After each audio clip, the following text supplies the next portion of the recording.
Dear students, अभी तक हम प्रिपरेशन ऑफ अमीनो एसिड्स के अंदर बहुत सारी रिएक्शंस पढ़ चुके हैं और आपने अब तक नोट किया होगा कि ये बहुत सारी रिएक्शंस जो थी वो नेम रिएक्शंस थी, जिसमें हमने पढ़ा Parkinson's method, Gabriel phthalimide synthesis, malonic ester, Strecker's reaction, Schmidt reaction, Curtius reaction, Hofmann degradation reaction और डाराप्स्की रिएक्शन।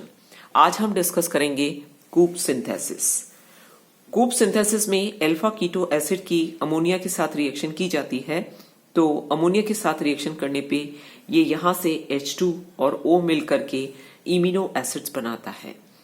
इमिनो एसिड का जब रिडक्शन किया जाता है hydrogen in presence of palladium, तो एक H यहां जुड़ जाता है, एक H यहां जुड़ जाता है और अल्फा अमीनो एसिड का सिंथेसिस होता है। ये कूप सिंथेसिस है, कूप साइंटिस्ट का नाम है।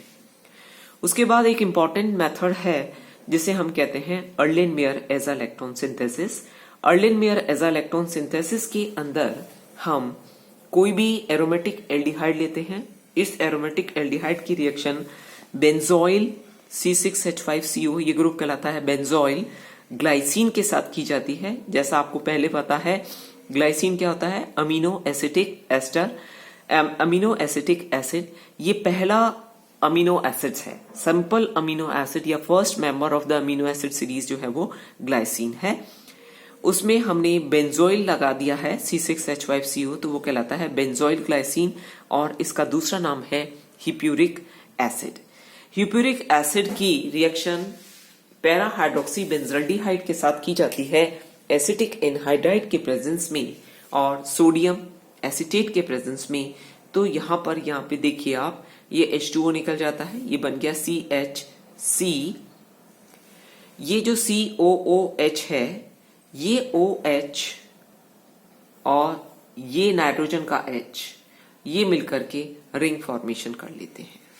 तो यहां पर आ गया C डबल बॉन्ड O, ठीक है, ये हो गया N, ये हो गया C फिनाइल CO और ये इस तरीके से एक साइक्लिक स्ट्रक्चर बनता है जिसमें हमें ऑक्सीजन से नंबरिंग किया है तो 1 2 3 4 5, तो 2 फिनाइल हाइडेंटोइन कहलाता है।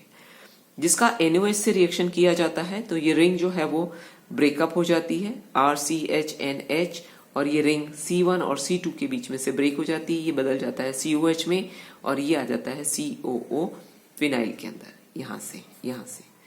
तो ये हो गया HO और ये हो गया COOCH3।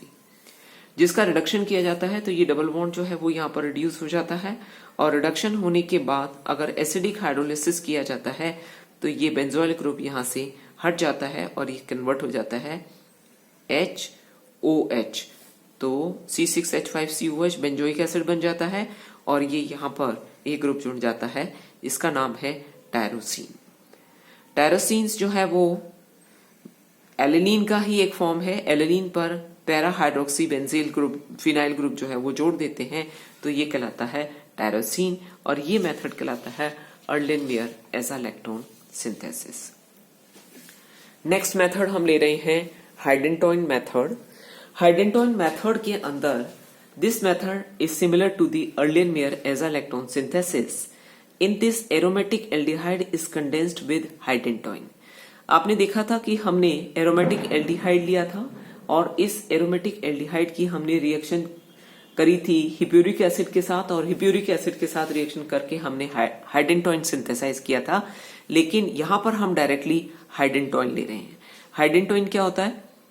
CONH CH2COONH, ठीक है। तो इस हाइडेंटोइन की रिएक्शन एसिटिक एनहाइड्राइड के साथ की जाती है, तो यहां पे हमने लिया है 1 2 3 फॉर्माइल इंडोल, ये यूनिट कहलाती है इंडोल। तो ये यहां पर पानी निकल जाएगा, ये आ जाएगा CH double bond C NHCO NHCOO। जिसका रिडक्शन किया जाता है तो ये डबल बॉन्ड जो है वो रिड्यूस हो जाता है CH2 और CH के अंदर, और जब इसका एसिडिक हाइड्रोलिसिस किया जाता है तो ये एसिडिक हाइड्रोलिसिस से ये यहां से ब्रेकअप हो जाता है, ये COH में बदल जाता है और ये CH NH2 में बदल जाता है और इनसे यहां से ये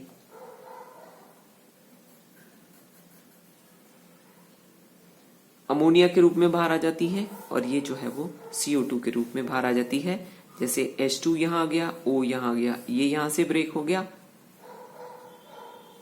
और ये यहां से ब्रेक हो गया तो ये CO2 आ गया और यहां पर जो ब्रेक हो गया वो H, OH और एक H यहां पर आ गया। तो ये कन्वर्ट हो गया NH2 में, ये कन्वर्ट हो गया COH में, ये बन गया ट्रिप्टोफैन। ट्रिप्टोफैन एक ऐसा अमीनो एसिड है जिसमें एक हीटेरोसाइक्लिक रिंग जो है वो जुड़ी रहती है और जैसा मैंने आपको बताया ये हीटेरोसाइक्लिक रिंग जो है वो कहलाती है इंडोल। तो ट्रिप्टोफैन जो है वो एक बायोकेमिस्ट्री के हिसाब से एक यूजफुल अमीनो एसिड्स है। By this process phenylalanine and tyrosine etc. are synthesized in Buchner-Heidentoin synthesis by HCN and ammonium carbonate with the compound and Heidentoin is obtained. This Heidentoin which we prepared, it can be prepared by aldehyde and HCN reaction. You will have this which is treated with ammonium carbonate. Then you will have Heidentoin acidic hydrolysis करते हैं तो amino acid बनता है। Next method है methionine synthesis. Methionine synthesis के अंदर हम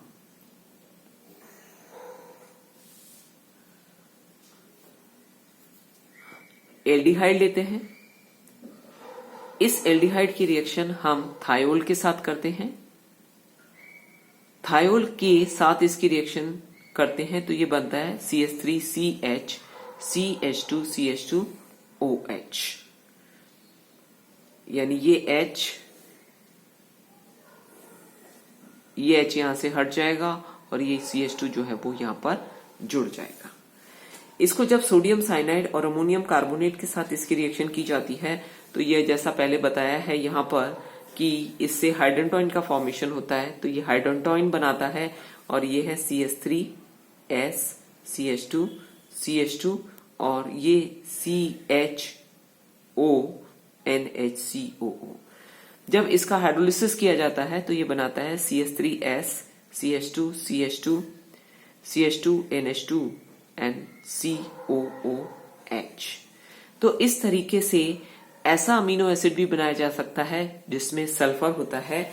तो इस सल्फर वाले जो अमीनो एसिड्स होते हैं जो मोस्टली बाल के अंदर आते हैं, कभी आपने महसूस किया होगा कि जब बाल जलता है तो एक अजीब सी स्मेल आती है जो कि होती है सल्फर की। ये कहलाता है मिथियोनिन सिंथेसिस। नेक्स्ट टर्न पर हम फिजिकल प्रॉपर्टीज लेंगे प्रोटीन्स की और अमीनो एसिड्स की। Thank you.